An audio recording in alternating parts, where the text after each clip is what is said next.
Austin was really sad because he wanted to go to King of Hammers so bad. Okay, next time he can chill with me. Like I'll have a bed in the RV for him. I thought about him actually when he posted up him rallying.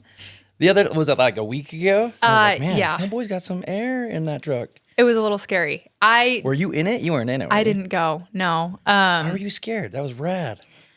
It just I'm just scared of those things. Wow. But I'm really glad that he's living his dream and that I can support him in that. But do I want to be in it? Not really. You should support him in it. It's a great endeavor. He's got a good looking build there too. He's good. He's doing good work. He is. He's having fun. So I'm trying to convince him to start like a little YouTube page. He should. And I'm like, babe, already have all this equipment. I'm like, just use it to start your YouTube and like follow your journey on how to start it. I was like, it's just for fun. Just for fun. Honestly, and then if he's never been to King of Hammers, I mean, he's obviously seen the footage there. Yeah, he followed it the whole time. Carnage. I mean, they have, I think it's 100,000 people that come into that lake bed. I mean, it's a desert, right? Dried up lake bed.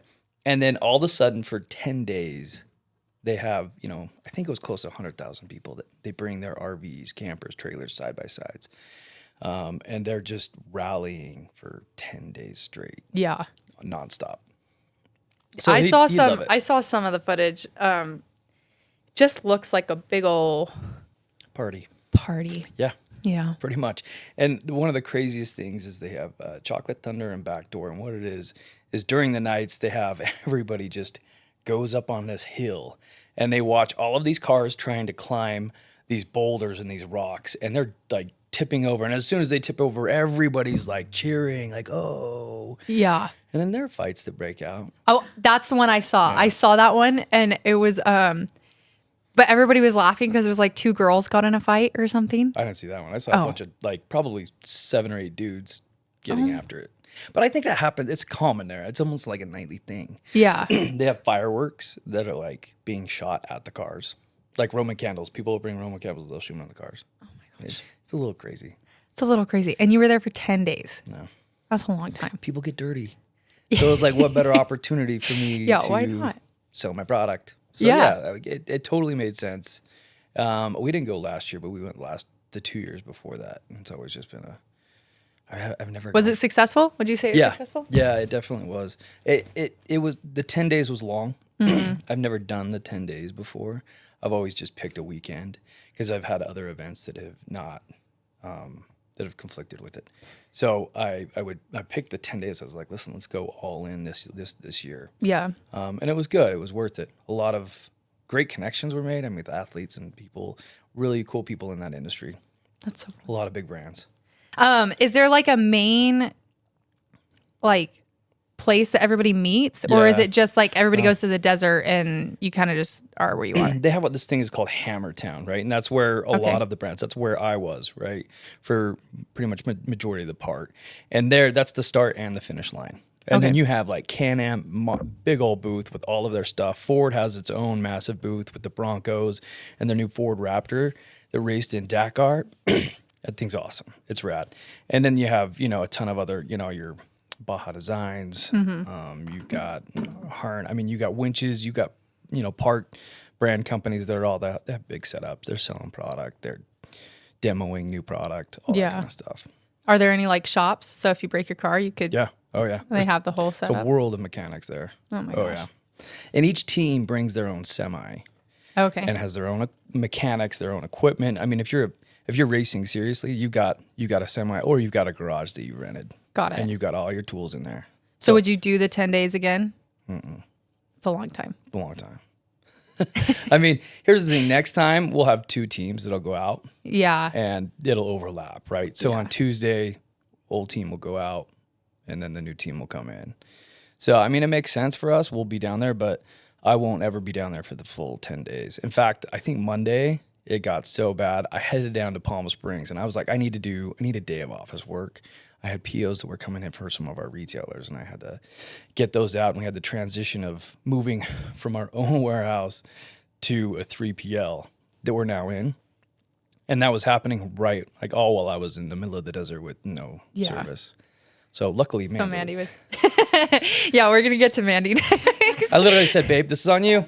I'm going to go play in the dirt. Oh, I love it. Okay, so let's back up a bit. Tim Goalen. Yes, ma'am. Are you ready? Yeah. Okay, ready. let's start with a little bit about who you are. You started Klean Freak, which is wipes. Mm-hmm. So let's talk about how you kind of like got to that journey into what you're doing now. Gotcha. Okay. Let's see. Where do I even start? Back to the diaper area. Just kidding. That was my issue. Like, yeah. That is what spawned the whole wipe world for me. 2017, I was archery hunting in southern Utah. And I was, chasing. It was August, so it's hot. I'm sweating, and I'm chasing this mule deer, trying to find him, like, where he beds down, whatever. I get the baby wipes. We have 4 kids, right? So a lot of baby wipes. Mandy's like, oh, here, just take this pack for your hunting. I was like, okay, cool. Tossed it in my pack, and I take the baby wipes off to, like, at least get some of the sweat and dirt, like, out of my eyes. And I took it out, and I wiped it. And it was just a horrible experience. It smelled like I was changing a dirty diaper. I mean, everybody knows that baby wipe smell. Yeah, you can't get out of it. And then it left like a sticky film. It didn't like clean anything at all. And then I'm hauling this, 30 pack of wipes. I was like, okay, this didn't do any good. So I chuck it in my pack. And then, hours later, I get down to the truck. Deer got away, whatever. Get down to the truck, and I grab the wipes again to kind of wipe off my bow because it had gotten a little dirty. And they had dried out. And I'm like, this is miserable. This is stupid. There's got to be like a single wipe out there that is, biodegradable, that doesn't have any smell to it, and it's not going to leave you feeling like nasty. And so this is 2017. And at the time I was with another company, great company, doing a lot of marketing, sales, product development. I was overseas quite a bit. And that's just kind of like an aspect that I had honed in on that with that company, was doing product development really well. And, I couldn't find a wipe that really solved that problem. And I was like, okay, I can't be the only one that has this issue. And so I kind of went on that journey. I was like, we were in bed one night, and I kind of just sat up and I was like, Mandy, I've got this really random idea that won't leave me alone. And she's like, really? What is it? I was like, it's wipes. And she's like, really? She's like, what do you mean? Okay. So anyway, yeah, long story short, I found a wipe trade show, of all things. There is a trade show for wipes. Couldn't find any manufacturers that would do it the way I wanted it to be done. In fact, there were no manufacturers. It was all like tools for it. Anyway, luckily I found somebody that was able to do it. Over time, it took us probably 6 months, but we finally honed it into what I wanted. And it was a scent-free, biodegradable, like made out of wood pulp, plant fibers, left like a smooth, clean finish on your body. And then it gave it a 3-year shelf life. So it sealed it. So it's not drying out for up to 3 years, which is like it hit all the check marks that I wanted. So we started adding some essential oils in it to give it a fragrance. To hit more than just the hunting world. It was, okay, fitness. We were really into CrossFit at the time. And so hitting events like that, we're on the docket. So we added, probably 4 different scents to the mix. And then Mandy and I packed up bags and went to San Diego Fit Expo. That was our first show, just testing it out, right? Just saying, okay, do we have something here? Is it something good? And it was a really good response. So it was kind of one of those moments where I was like, shoot. It's working. Like, there's a market for it. I was like, dang it. Okay. All right. We got something. So I had to like really figure out, okay, how big is the market? Like, can we do this? Is it viable? The product was good, and there's definitely a market for it. So I think shortly after that was 2018, I think, that we went to the show. It was 2019. I've been corrected. She's probably right, though. She always is. She always is. 2019, we went to the show, and then 2020, COVID hit. And so I was able, I left the other company, still consulted with them for a little bit, but I was more all in on Klean Freak. And then since then, I think 2021, COVID sucked, right? I mean, our product's antibacterial, but nobody knew about it. Yeah. So it didn't really grow it. 2021 hit, and we started trade shows started coming back in again. So Surf Expo was the first week of January, and me and Mandy, like, that was our first show that we went and hit, just again testing it out on the business to business side, getting into retailers, and it did well again. And so the next week we heard about some friends we made at that Surf Expo. We heard about another event, trade show called Atlanta Market, that was the next week. So I flew home, unpacked, packed back up, big old bags full of wipes, full of product. Went back to Atlanta Market, and I think we did triple what we did at Surf. So from then on, it was just straight show after show, as many as we could get in, as many as we're having. And I think 2021, we did 15 shows. 2022, we did probably 30. 23, we did over 50 shows in 23. Holy. Yeah. And just you two? Yeah, us two. And then we also have, like, a whole kind of crew of people who have helped out. Okay. There's probably a dozen people who are like, oh, hey, yeah, I'll come, sling some wipes for you at this product or at this show. And it's been good. It's been good. So they're not full-time employees, but, there's still probably 4 or 5 people that are on my call list who want to go to these events because they're fun events to go to. Yeah. I probably had 4 people that helped me out at King of the Hammers. Just because, again, I'm paying them to do it, and it's a good time.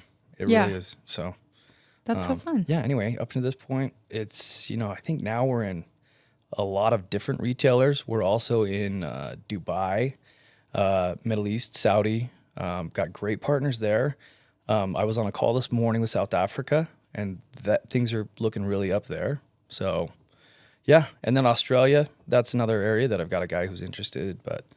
They gotta be the right fit, right? With our product, it's kind of like, I always say this, right? It's like you took Red Bull and Cottonelle and you had a baby, right? And that's Klean Freak. Yeah. Right. And so there's a certain vibe that has to be accompanied with our partners overseas. And if they can't do the events or do the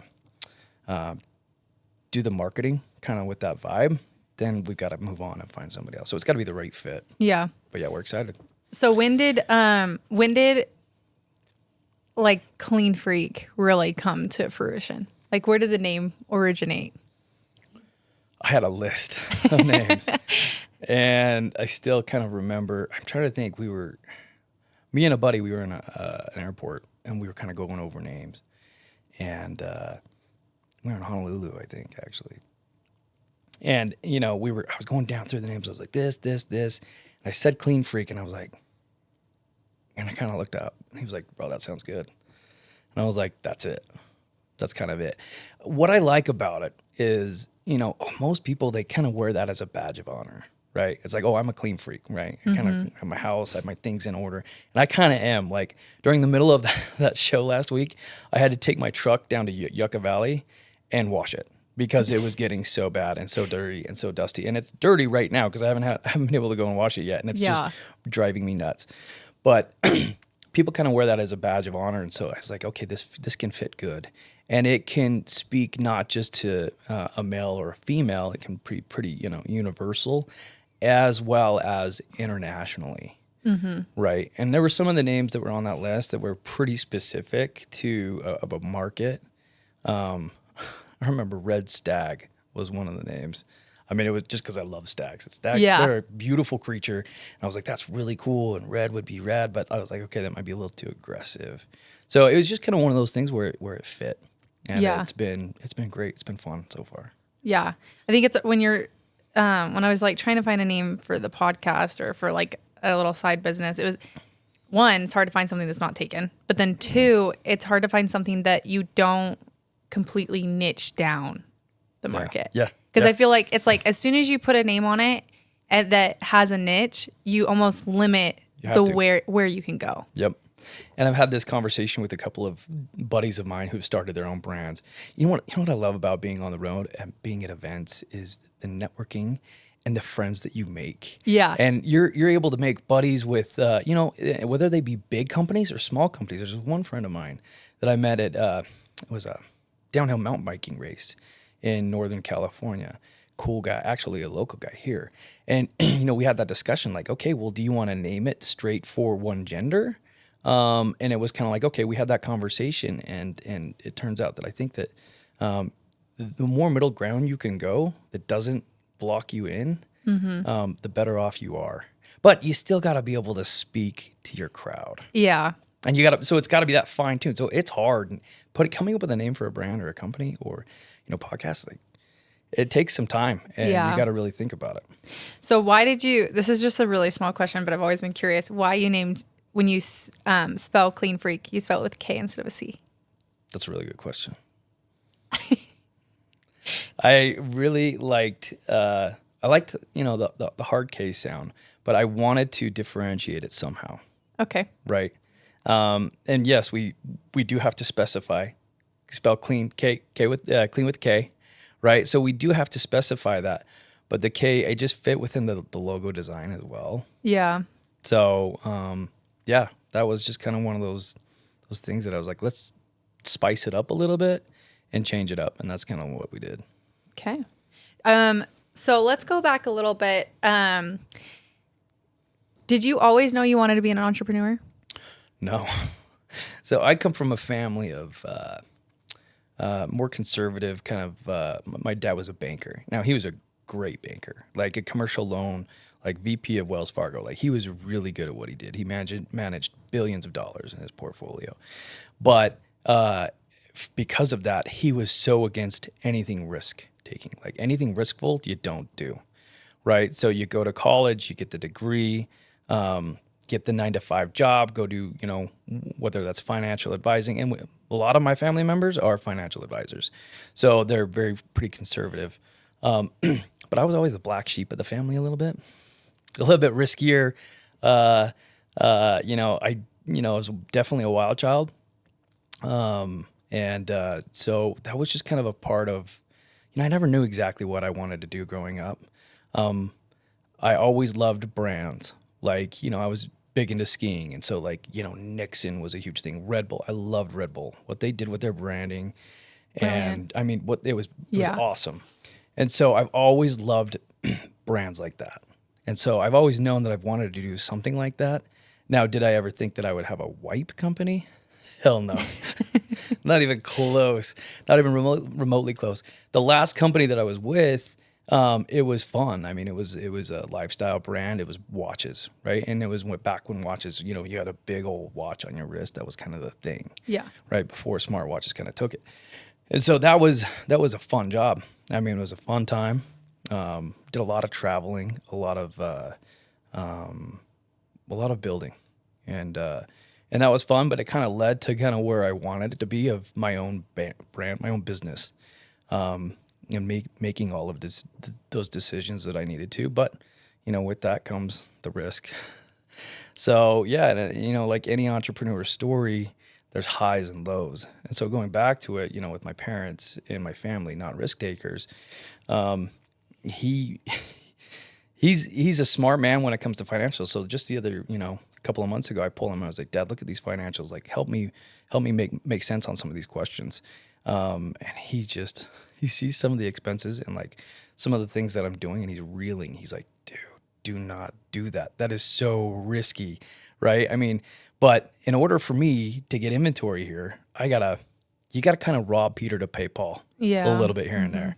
And so it is risky for sure. I mean, there were times where maxing out credit cards, and not even the company credit card. I mean, it's my own personal credit cards, and then trying to get more. I mean, this is just kind of what you do as an entrepreneur. Like, that's the story of it. You're trying, you see the vision, what will happen. So you're going to do whatever it takes to get the product here so that you can do that. Yeah. And it's never ending, to be honest with you. It just scales bigger. I mean, these little problems that are staying, you can put on a credit card. It's like, no, you can't put on a credit card anymore. You got to go get a loan from, an investor or a bank or whatever it is for you to kind of cover that. And because now you're dealing with bigger fish. Mm-hmm. So tomorrow I have to head up to, a big grocery store chain, meeting with them. And if that goes through, like, now the question is like, how do I get the product to even supply to them?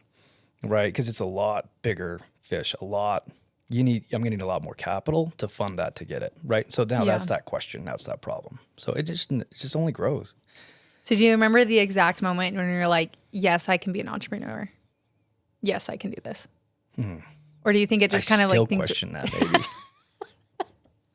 I don't. The daily no, fight? I mean, I think that, when you see, and this is probably what draws me back to, events and direct consumer events, is when you see somebody who is like a wipe, like, and it's fun because at these events, we got a table there, right? We got the tents, the flags, we got some music going, so it's kind of a vibe, right? And then we have this table, and we have these individually packed and wrapped wipes, right? And they're colorful, right? You got purple, yellow, light blue, green. It looks like Skittles on a table, right? And so somebody walking by, they're like, I don't know, and typically at these events, we'll give them a wipe, right? Well, they can take one to go to use for a little bit later. That's how confident we are that they're going to come back and buy. But, we offer it out. People are like, oh, what is it? And I'm like, oh, you haven't tried it yet? Here, give it a rip. Try it out, right? And then the minute they touch it and then they feel it, and you see it go from like, oh, it's a wipe. It's not like a pre-workout or something like that because it's packaged kind of like a pre-workout. Yeah, it is packaged like a pre-workout. Yeah. So people get that all the time. Is this like a hydration? I was like, no, it's a wipe. And they're like, a wipe? And you can kind of see them look a little disappointed, right? But then get this. Then you hand them a wipe out of the jug, right? Because we have our jugs that it comes in. I was like, oh, here, try this out. I give them a coconut wipe. And the coconuts with the females, oh, they love that. They love that smell. And it's a really good coconut, right? Not too crazy. But when I see that kind of slightly negative, not negative, it's not negative, right? But it's kind of like, oh, it's not a pre-workout or it's not this. It's the curious part, like before they're convinced. They're exactly. Very hesitant. I don't know. Exactly. Yeah. And then by the time that we're done with this conversation, they're leaving with a bag in their hand that they had just purchased. Like that, seeing that whole process of, okay, it went from slightly hesitant to now, holy cow, this is really good. This is not just like any other wipe. Oh yeah, I could use it here. I could use it there. I could put it there. And then all of a sudden they're whipping out their credit card to pay. When I saw that happen, I was like, okay, I can do this. I can do this on my own too. Yeah. Right. And it's not necessarily on my own. I have a lot of help from a lot of people, but I mean, ultimately, like, especially my wife, like, of course, couldn't do it without her, but ultimately it's on me. Yeah. Like all the risk, all the failure, it's on me. Yeah. Right. And so, yeah, I think once I saw that at that fitness expo in San Diego, I think that's when I like kind of clicked where it was like, all right, let's go. Yeah. I've got it.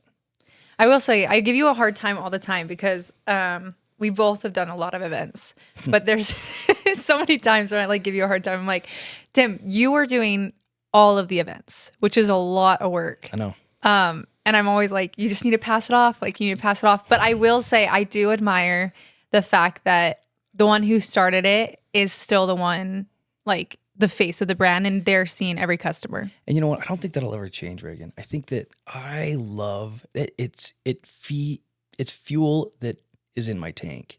When I see that end consumer and I see that process, and it's still a process, I just, all of a sudden I'm like, I got this, right?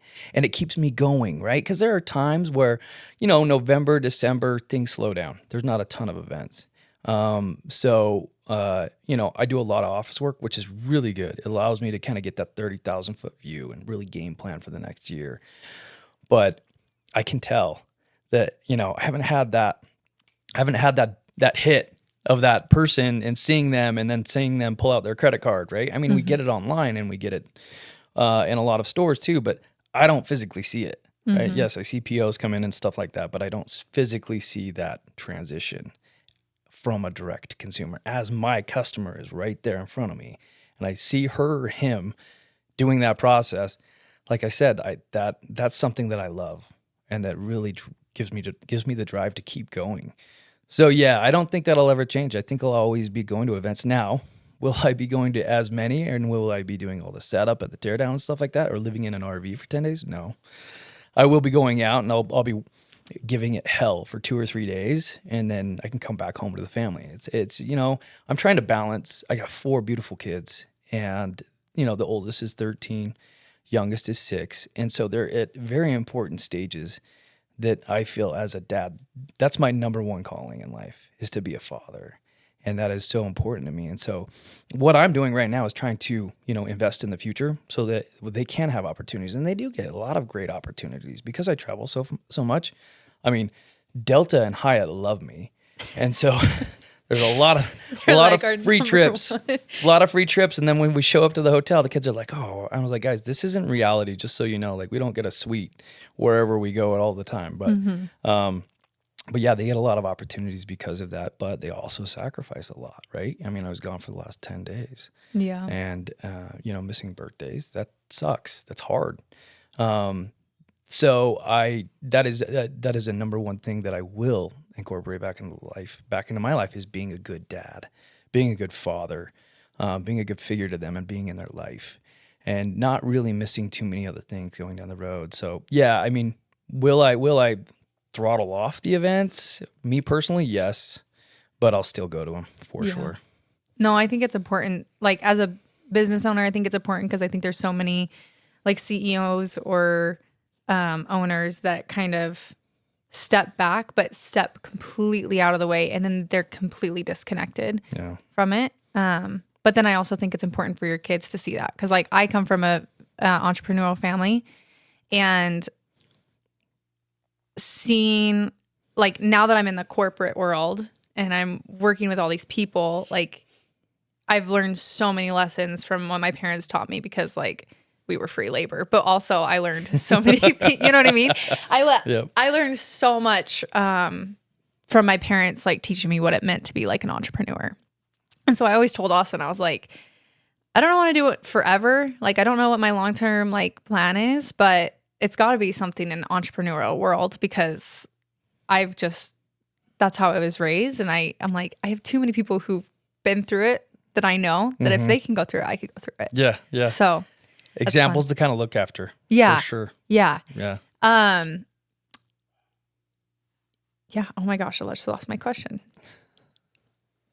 Yeah. Now, to your point, I mean, Mandy, she comes from a family, I'm sure she'll talk about this, that was entrepreneurial, and they were the ones they called it the sweatshop in the back, and they would be the ones like embroidering these bags and stuff like that, and they would be staying up till 1 o'clock in the morning. I mean, even growing up. And so I think, and my father-in-law is a cool guy. In fact, how we met was really rad. I needed some stickers done, and they did it out of their house. Right? Okay. Some decals for that previous company that I was with. And so I was like, okay, well, I'll just call him. I called him up and I was like, hey, I need to get some decals done. Can I come meet with you just to kind of talk about how we can do that? He's like, yeah, come on down. So I roll up to the house and then knock on the door. He opens up the door and it was an immediate like, oh, what's up, man? Like, how are you? And we broed down for probably like an hour and a half just talking about life, business. And as I walk into the house, right, she cheered in college, so they had pictures all around the house of them cheering. And so I was like, oh, he's got some cute daughters. Oh. So you met the dad first before you met Mandy. Yeah, and we were homies from the door opening. Oh my gosh, right? I and love then it. all of a sudden he's like, kind of nowhere, he's like, are you dating anyone? And I was like, no, not really. He's like, you want to take one of my daughters out? I was like, yeah, I could do that. Oh. I'll take one for the team. And then, but from there on out, I think we were engaged 3 months later. And oh, wow. Married 3 months after that. It was just kind of one of those things when it was just it made so much sense. Yeah. I mean, we're a good fit. You can't not love her once you meet her. I know. So, but having such a good relationship with my father-in-law, who was very entrepreneurial, I was able to see that, right? And I was able to see that life and how, okay, they're fine. And we've made a great mix of it, right? Of taking a lot of the stuff from that I grew up with, very conservative, right? And a lot of the stuff from her family, and it's been a good fit, right? But I'm still able to chat with my father-in-law about business and about this and about that. He's like, dude, I get it. Mm-hmm. I've been there. I know it. He's like, maybe take a look at this or look at this option. This is kind of something I did. And so it's great to get advice from him, and so I feel like we got a great blend. You talking about your dad and how comes from that life. I think that's probably gives you a lot of drive, right? To be able to go out and in confidence more than anything, right? Of like, hey, I can make this work. I can do this. And that's one of the things that I love about one of the characteristics that I think is most important is confidence, right? How confident are you in you, right? And I think that, if it's meant to be, it's up to me is kind of a term that I've loved, right? And I'm confident in that I will do the work. I can do the work. I'm going to put in 10 days on a dry lake bed because I'm confident that it will work and that I will make it work, right? And so I can kind of persevere through it and grind. Really, I mean, it is a grind. People don't understand, with Mandy's parents and how they'll stay up till 1 or 2 in the morning, and there's nights with sleep, like no sleep at all. Yeah. Whether you're working or whether you're worried. Yeah. About how you're going to, supply this next PO that's coming in from a big retailer. So yeah. So what's your favorite part of being an entrepreneur? What section do you like the most? I think the wins. I love to win, right? Yeah. What would you consider the win? A big PO. Okay. Right. And that's just a small part of it, right? I think the bigger win, if you got a product that you came up with and it gets on the shelf, but it doesn't move, that sucks. Mm-hmm. And so you have to be able to kind of try and tee it up correctly to where it gets on the shelf, it moves. You get a second PO. That to me, the second PO, and then within a month to 2 months, that's a win. That means not only did the buyer from that retailer do it, but it went off the shelf. That meant that they have other buyers in their store that are ready to go. Mm-hmm. And so when you get that second PO, that's a win. Yeah. That's to me is all right, let's go. And it gives me, it's not like, hey, okay, I'm done, I've made it. It's like, no, we got bigger hills to climb. We got bigger fish to fry. I mean, there's big retailers that we're looking at. And really great conversations from, a lot of these buyers, but there's still work to be done, because what I don't want to do is I don't want to say, yeah, give me the PO. They give me the PO, I put it in there, and it doesn't move. So there's still some work, some marketing to be done, so that you got to be able to, like I said, tee it up correctly. And so, I'd say that, being able to win and supply a product that people like, and word of mouth actually spreads, right? People are like, just this last weekend, everybody's camping across probably, I don't know, is probably 3 or 4 square miles, right? And so, and Hammertown's right there in the middle, so that's where all the vendors are. And I would have people come back all the time, be like, hey, I had somebody that actually brought this back last night, and everybody at camp was talking about it, right? And so I had to come back in and buy some, right? And so it's word of mouth, and if that can spread it, if you have somebody who is your best salesman, and that's your customer, I mean, that's a very self-gratifying, aspect to it, that we've created something that people talk about. Yeah. What would you say is your least favorite? These are questions that I probably should know off the bat. No, I want you to think about it.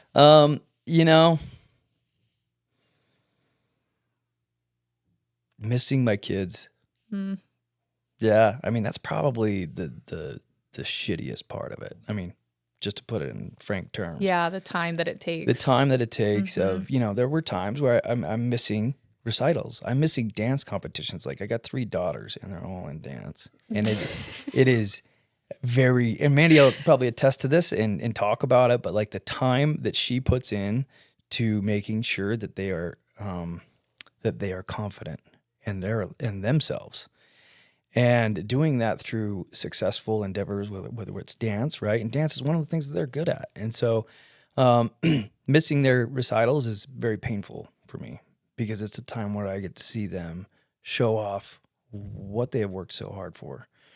So yeah, and missing birthdays, that, seeing a disappointment on my daughter's face that hey, daddy's not going to be there this year, and how disappointed they are. Oh, that's a dagger to the heart. That is that's a soft point for me. So I'd say that's probably the worst part about it. Other than that, I mean, anybody who says, "Oh, I hate the stress of it," well, I don't think you're built out to be a business owner if you can't handle stress. Yeah. Right. I mean, because that's just a part of it. And it only gets worse. Yeah, it does get better as your business grows. Yeah, so, as your goals get bigger, the stress gets bigger. And, yeah. And so, I would say I don't like the stress, but no, when I'm backed up in a corner, that's when I get creative. And that's when I'm like, okay, I got to look at this through a different angle, right? How can I get over this? How can I get over this obstacle? How can I fulfill this PO or whatever it is? So that's probably where I work best, is when I'm uncomfortable.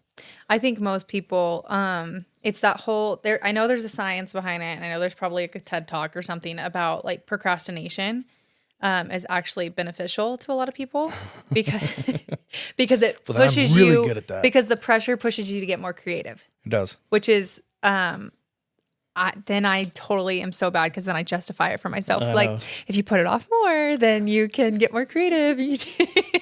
I mean, even in college, let's be real, I wasn't studying for the test until like the night before. Yeah. All my siblings, they got pretty good grades. Yeah. And they were pretty studious. And then, of course, I'm the last of 6. So my mom was like, oh my gosh, who is this kid? But like, I would procrastinate until the very last point. But then you're right. I mean, then you got to really study. You got to really work and put in the time. Mm-hmm. So yeah, I agree with you on that one. So out of all of the events that you've done the last couple years, what has been your favorite? And think back, you've done things like NASCAR, you went to Dubai. Didn't you go to like Germany? Yeah, we Germany, like, South Africa. Yeah, I mean, you've been literally everywhere, I feel like, at this point. Out of all of the ones that you've done, which one's been your favorite?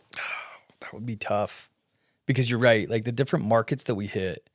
And I wouldn't say that I love to travel international, but I wouldn't say that the international trips are like my favorite, because literally I go in and let's say the event is over a weekend. Well, I'm trying to not be away from my family very long. So I literally come in the day of and I'm slammed, and I still haven't gotten to like. You don't get to explore the city. I can't really explore. Like last year, 2 years ago with Mandy, we went to a show in Germany. And that was cool because we took 2 days on the front end, and then it was just us. And we went to Austria, saw the Alps. I mean, it was a lot of fun. That was fun to me. When I go with my wife, fun. That definitely elevates it. But the ones that we do here, SHOT Show is always a fun one. SHOT Show is fun. Just because. And we just snuck I totally helped you on that one, and I'm going to point it out. We snuck a dirt bike in that one. Oh my gosh, yes. They probably shouldn't, but just put your headphones there's pictures in of the booth. And act like you're on the phone and just walk it in. Yeah, that's kind of how we do it. Vegas and their unions, bless their heart. Like, literally, they'll try and make money however they can. But yeah, we will sneak that in. But the booth, I think the booths look great. They look so good. I think it looked great. And so, but yeah, I mean, I think the reason why I like SHOT is because of the brands and the people, the type of people that are there. Mm-hmm. They're just so, I mean, they're down to earth. They're people who I get along with. We resonate in a lot of ways. Mm-hmm. And so, and I've, the gamut on the different types of market. I mean, there was another show during that time. I don't like that show. Luckily, I've got a rep that takes care of that one. So that's probably my one we won't bring up. But then you also go like, outdoor retailer. That's good. It's a great show. Now direct to consumer, like this weekend coming up is Hunt Expo. Yeah, I have been to that show for probably 12 years straight. I always just go, whether I had a booth it's in your backyard, so it SHOT was another one. I mean, even before we had Klean Freak, I was going to SHOT Show because I love that world, right? And so, with Hunt Expo, Western Hunt coming up, that's a fun one. Because again, it's your hometown. You know a lot of the same people that are there, a lot of great brands. So that's probably a direct-to-consumer show that I really like as well. Well, I think it kind of ties back into the why you built the product to begin with. Mm-hmm. You were the consumer, and then you're going to go back into the community where you were that consumer, and that's why you made your product. Yep. It's kind of like full circle. It is. What? That's funny that you say that, because I've never really thought about that. I've really never thought about, okay, what's my favorite one? And the why. That's always an important thing. You hear podcasts, you read books, and like, oh, hey, you got to know your why. Mm-hmm. And that is probably, Reagan, been one of my biggest struggles, is knowing my why. Like, why am I doing this? Why did I come up with a white company? Why am I on the road over 130 days a year? Like, why am I doing that? Right. And so I've always kind of struggled. I was like, well, duh, it's because of my family. Like I want to, provide them with a great lifestyle. Right. And so that's always kind of been my why, but that's always been, a hard one for me to nail down aside from my family and providing them with something else. Like why am I doing this? Right? Yeah. And sometimes I don't feel like for a while. So someone gave me the book, Start With Why, a couple months ago. Yeah, it's a great one. And so I was reading it and then, but I can agree. Sometimes you don't know why. Like you just have this like thing that's like pushing you to do it. Yeah. Right? You don't know the why yet. Yeah. And that's okay. And to any, business, entrepreneur who's got a great idea, well, you don't have to know it right out the gate. Just go do it. Yeah. And if it gets traction, keep going, and keep going. And then, you'll figure that out soon enough, I'm sure. Yeah. So, so you, back to the product, you're selling it on website and you're selling it through retailers. Yeah. How did you make the decision where you're going to? I think these days you have to have a website. Number one, like you've got to have a website to where people can check the validity of a product. What is it kind of like? The brand of it. Does it, resonate with them? So I think the direct to consumer side, you've got your website and then we have Amazon, which we own, right? We won't ever let our retailers sell on Amazon. We do that specifically and strategically for, price gouging purposes, right? There's a lot of people that, and then if that, I've tried to put that fire on that last business, and it's a hard one to do. So out the gate, we own that, and we supply to that FBA, and so that's good. That's great. It makes it easy for people to buy it, right? If they need it next day, they can get it next day. But we also sell on our website, right? And we have a subscribe and save on our website, right? So if you want to subscribe and you want to get, hey, every month I want it delivered, then you get a good discount on it, right? And then also that allows us to provide a good discount to our military people on our website. So that does well. But then also the retail locations, I mean, it just makes sense that you've got to be in there as well, in my opinion. Yeah. Right. We always had, some people who email and are like, hey, I'm located here, but I need it because I leave on a trip tomorrow. Can I go buy it somewhere? Right. Yeah. You're always going to have that scenario. Right. And I mean, Amazon Prime has, they've bridged a gap there to where it's like, okay, hey, we can get it to you like tomorrow or maybe even later today, depending on where you're at. But if you got to have it today, well, you want to be able to go to a retailer and get it. Yeah. And we've had that happen a lot where people are leaving on a trip, man, they're packing their bag and they're like, oh, shoot, I don't have any wipes. I got to go get them. So if they have that option to go down to their local grocery store or, Target or Walmart or, any outdoor store that's still open, great. We want to have that ability. Or if you're en route and you're on a road trip and you need to stop by a convenience store, we want to have that option to have it be there. So you can grab that on the road along with your drinks and snacks, right? So that this year, that's a big focus for us. Like I said, tomorrow I've got a great convenience store and grocery store meetings that I'm going to. We're trying to really push that envelope this year. What sound was that? Sorry to interrupt you. Just setting on it. We bought this camera specifically because most cameras have a time limit because of a law that was passed in Europe. Really interesting. Austin can tell you all about it. He did all the research. But we bought these ones because most cameras have a 29.99 minute max, and these ones don't. I wonder what law that was.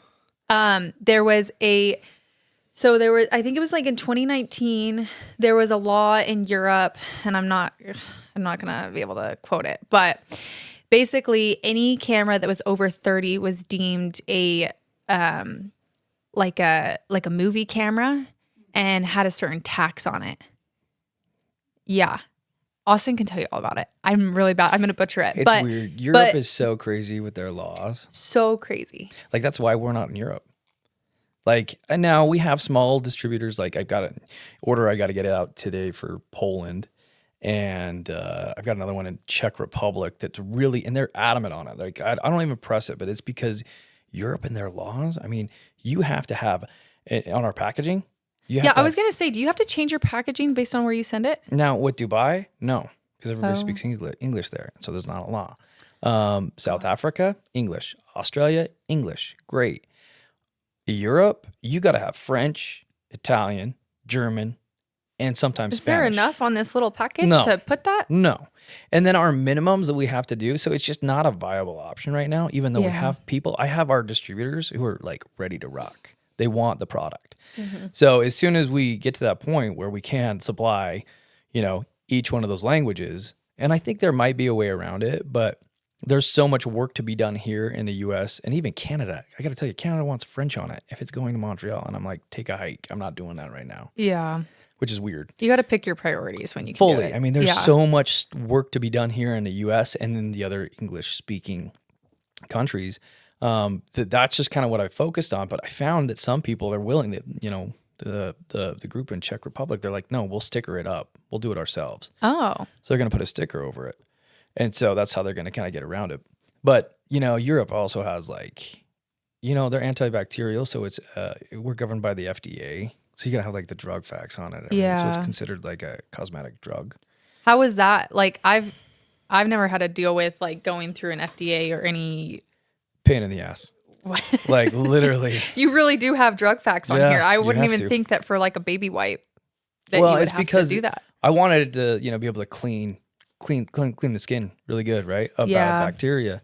And so the ingredient we put in there, it's like a salt on steroids, right? It's a really strong salt, but it's not going to dry out your skin.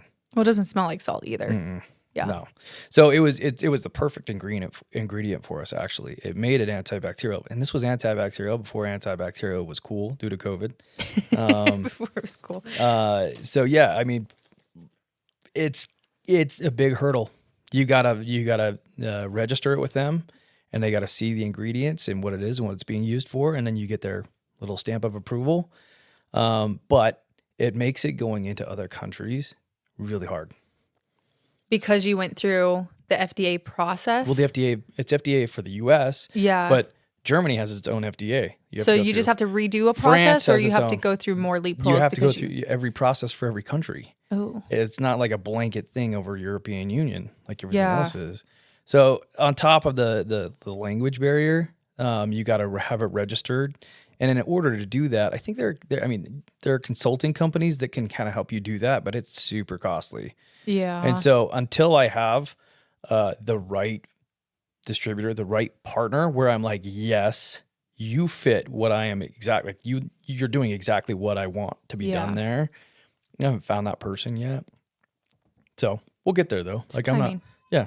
Yeah. Like I said, there's plenty of work to be done, so we'll be all right. How did you come up with your packaging for this? Did you go through somebody, or did you guys do it yourself? Did it ourselves. You did it yourself? Yeah. I mean, we designed it ourselves, but then using my sourcing stuff over near the factories, because it has to be by the factory, right? So they can all kind of assemble it and make it right. But it's unique, right? Most of these wipe factories that I was talking to, I wanted this done in the U.S. from the get-go. I wanted it made here in the U.S. And there's probably a handful of companies that make wipes. Now, individually packaged, they've got the condom style size kind of wipe, right? But that's the only individual that they do and that they will do. Here in the U.S. Here in the U.S. Like the little antibacterial, little square ones that you put in a first aid kit. Yep. Okay, yep. So that's what they did, and that's all they would do. And I was like, wait, can you do it the way I want it to be done? With this substrate, with this stuff? They're like, no. And so that's kind of what forced me overseas. And so that's why, right now it's made in China. But eventually we want to kind of get it back here. But I think the volume has something to do with it, right? As soon as I'm at a point where I'm doing, millions of units per round, then I think that those factories in the U.S., they'll be like, oh, okay, now you're doing enough to where we can buy the machinery to have it done. Yeah. Right. You kind of have to prove the concept that it'll work, or that there's a consumer that'll buy it fully, before and that it's going to move, and that it's worth the investment for them to buy that machinery to get it done. So I get it. I understand it. And hopefully we'll get that back here. Yeah. So what took you from doing the individually wrapped packages to doing the jug? The jug. The individually wrapped ones they're great for on the go, right? And a lot of us, we live life on the go for the most part. But, at home, I found that, we had the jug out before Boston was out of diapers. And so I was able to use those, and they're good. They're very healthy for the skin. In fact, they got rid of his diaper rash when we started using them. This one? Oh my gosh. Hold on, we'll talk about the diaper rash. No, you're good. You're good. Okay, so diaper rash. Yeah, so we figured out with all the good ingredients that are in it, because I wanted to make it kind of top shelf. It's really good for diaper rash. It's really good for baby bum. And there was two sides to me wanting to do that. I wanted to smell coconut while I was changing a baby's diaper. Mm-hmm. So what I did is I took one out of the jug, I put it in my shirt, put my shirt over my nose. It's the only way to change a diaper. Put it over my nose. I would grab another one. We need a demonstration. Should I go get my baby? I'm not doing that. We're done. You're done with diapers. And then that honeycomb texture on there would grab the crap, right? It wouldn't smear it. It would kind of grab it, right? Yeah. It would grab it, and then the whole time, and then I would wrap it all up. The whole time I'm smelling coconut, and I'd take another one out, polish it all up, put the diaper away, and it was bearable. Yeah. Right. And so I was like, okay, well, let's do a bulk size one. I said, but the issue I had with the bulk packaging is the drying out. I hated that. I hated stuff drying out. So I was like, okay. So we designed up a container that actually like seals in the moisture. Mm-hmm. And we have people who leave these in their trucks down in Arizona heat. And they leave it, the moisture stays in there. Now, if it's in your truck and a hot 115 degree day, it's going to be a warm wipe, but it's not dry. Yeah. Right. So that's where the kind of the container kind of came up, where it was like, okay, it was bulk, and it's kind of, you're not doing the onesie twosies. Yeah, but when you're back at camp, or you can have like everybody can get a wipe without opening all the random packages. And this last week in the trailer, the RV, the jug was perfect for it. Yeah. Like I was using that as my go-to daily, rather than cracking open an individually wrapped one, which I could then save for my side-by-side or my motorcycle or whatever. Yeah. Right. So when did the flusher come into the picture? So we got asked so much if that body wipe was flushable. And I was like, no, it's not. Like, don't flush it. It's tough. It's durable. It's made out of wood pulp and plant fibers, right? I didn't want it flaking off. So we intentionally made it thick and durable. Yeah, you wanted a quality product because exactly. You wanted it to leave you feeling good. Yeah. And not flake off on you. Yeah, be a clean freak. So to kind of remedy that, we came up with the flusher, which is actually, it's a GD4 certification that we had to get. I don't know what that means. I know, it sounds fancy, right? It You're sounds saying, like I'm smart. Yes. But it just means it can flush. Oh, okay. It can flush down like an RV tank even. Yeah, you were saying that. And spicy, I know. Like my dad, out of all people, like he was... Everyone hates that. They're like, oh, I don't flush anything down my RV tank. And what I do is at the shows, I have like a mason jar, and I put one of those in it, right? And I shake it up a little bit. I simulate kind of a flush and kind of rocking back and forth. I shake it up, and then after probably 4 or 5 hours, it kind of looks like a white Powerade because it like disintegrates that quickly and that good. Wow. But it's because you can't, like in a normal RV, for people who don't have one, you can't even put in regular toilet single paper. Ply. Yeah, you have to use a specific toilet paper for an RV. Yeah. And to have a wipe that's able to do that, that's crazy. It's individually wrapped and sealed. Now we do have one coming out that we'll launch that's going to be a little bit more for the masses. Not we got a sneak peek. Yeah. I'll kind of let Mandy speak to that, but okay. But yeah, I mean, we're excited about that. That one will be a game changer. That'll be really good. Because, even in our household. Oh my gosh. What is going on? My gosh, I've never had this many interruptions. Totally good. No, we're good. We're learning. Totally fine. We can edit that out anyway. Yeah. We're good. Yeah. What were we talking about? Flushability of a wipe in an RV. Maybe? Yeah. How hard was it to get to that step? How long did it take you? It took us a year and a half. Year and a half? Like, this has been on the making for a while, that particular product. And then I wanted to do some cool scents too. I mean, right? How many scents do you have right now? In the body wipe, we have 7, almost 8. We're coming out with another one this upcoming year. The flusher, we've got 5. Okay. So the flusher, you're scent free, right? That's kind of a standard, kind of a baby wipe, right? Mm-hmm. Good for the hunt. You got juicy grapefruit, Cascade pine, Georgia peach. That's a fan favorite. Okay, I was gonna tell you, TMI, but I used the Georgia peach last night, and I was like, wow, this is like... How good is that? It smells like peachos. Oh, fully. Yep. Holy. Exactly. Yeah, we really honed in on that one. We got it right. We want the peach to smell just like a peach. Yeah, it was good. It was a good one. Yeah. And then Spearmint Rush. Now, that guy, you got to be careful with a little bit. He's a little spicy. Spicy, yeah. We put a little of menthol in there, so it'll make you whistle. But you've never felt cleaner. Yeah. That needs to be the new tagline. For sure. This one makes you whistle. But yeah, I mean, honestly, we wanted to get a little crazy with that. Yeah. And so, depending on the mood you got for the day, like, how do you want your deuce experience to smell like, right? I love it. I love it. That's so fun. Yeah, it's been fun. We've been having a good time with, you see us, like, we have like, smelling parties. We're like, okay, what's going to be good? Yeah. So how does that like come? Do you just, where you guys are just like, oh, I want this flavor or I want this flavor, or do you just go to the candy aisle and be like, no, you kind of I want the like, peachos. You have some ideas of like, there's one that I still want to come out with. We're going to call it Tutti Frutti. Ooh. Yeah, I know, right? But it's for the body wipe. It was more for the body wipe, but I loved that one. That one, it was kind of like a suicide, like a mix of everything, right? Ooh, okay. It was good. And we'll probably launch that eventually, but that's later down the road. So yeah, we have like, let's say, okay, let's mix a little bit of this, a little bit of that, a little bit of this. How does that go? Yeah. So do you test it out? I don't know if we can cut this if you can't tell the trade secrets, but do you just test things at home, or do you like send them sample and be like, hey, send me some samples of? We do a little bit of both. Okay. Right. So the essential oil little box, and then you kind of look at all the different options, right? And be like, okay, we got this, we got that. Would that be good together with that? No, how does that work, right? And then we kind of get a little concoction, and then we kind of send it over, formulate it, make the product, and then bring it back. Got it. So we don't go into too many details on that one. That's fine. Yeah. I don't need details. So what's your favorite one out of all of them? Peppermint body wipe by a long shot. I put that in the cooler. So like on a hot summer day after hiking, I come back and I grab a cold peppermint wipe out of the cooler, and it's nice and cold and ultra refreshing. I remember that one well. Yeah. Because I was going to say the story for you, but so you and Mandy were one of the first people that me and Austin told that I was pregnant. Mm-hmm. Yeah, and it was during TAC. Oh, I remember this.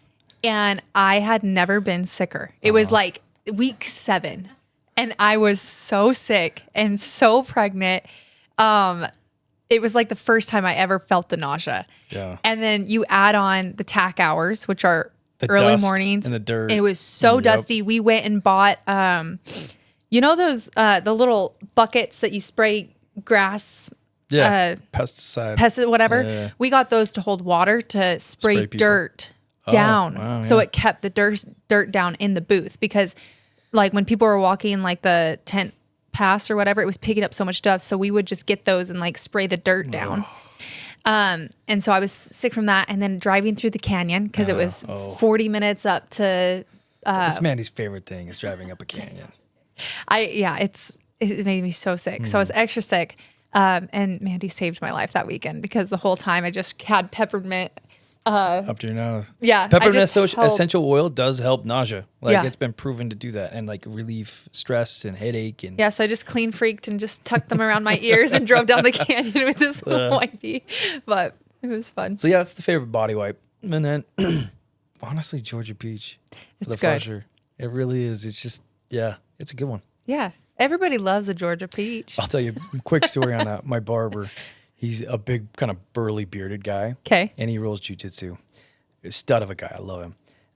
And he was telling me the story, and the whole barbershop's listening, right? And he's like, dude, I have got a story for you. He says, the other day I was rolling, right? And I had to go to the bathroom, right? So I used a Georgia Peach, and then I come back out to the mat and start rolling around. And in jiu-jitsu, you get yourself into some unique positions, right? Your partner does as well. Yeah, that's why I don't really do it anymore. I did it once or twice. All the guys were at work. They're like, come roll it. And I was like, this is not for me. So he's rolling with his partner, and his partner just stops. And all of a sudden he's like, why does it smell like peach? My barber. He's like, that's Georgia Peach, son. That's my right peach, there. baby. Yeah, That's it's awesome. a good one. Everybody loves it, even those rolling jujitsu do. So. Oh my gosh. Do you do jujitsu? No, I mean I've rolled a few times. Yeah, and I actually had the opportunity to go down to the UFC training facility and roll with a UFC fighter, Brian Caraway, and like. Now, granted, it was him just like training, right? That's all it was. But it was a lot of fun. Throwing you around like a rag doll. I would love to get back into that. Yeah. Just there's no time, obviously. Yeah. What do you pick? What is your like go-to hobby right now? Like if you have time off and you can go out, what do you do? I like to golf. You're a golfer? I like to golf. Ah, I did not expect that. I know. Is that weird or what? Oh, and you're a skier. Oh, well, if I can ever get up, but like I think I've been once and I'm going again next week. I have to the really snow's not been very good this year. The snow's been crap. But I also like to ride motorcycles. I like my dirt bike. I love like just going up to the mountains and just kind of getting away. I mean, it's so fun. It's hard. Like you try to pick some good trails that'll give you a little challenge, right? But that's one thing I probably missed. Probably I don't know that I'd say more than skiing, but I'm only able to do it so much, right? Because you're on the road a lot. Yeah. So hobbies aren't really a thing right now. Well, you picked to be an entrepreneur. I know, which should give you more freedom, which it does, and it does give you freedom, but you got to pick the priorities list. Yeah. Another thing that I really want to get into is kind of long range shooting. Kate, Austin did a course. I'll have to have you go with him and do it. Yes, I would love to.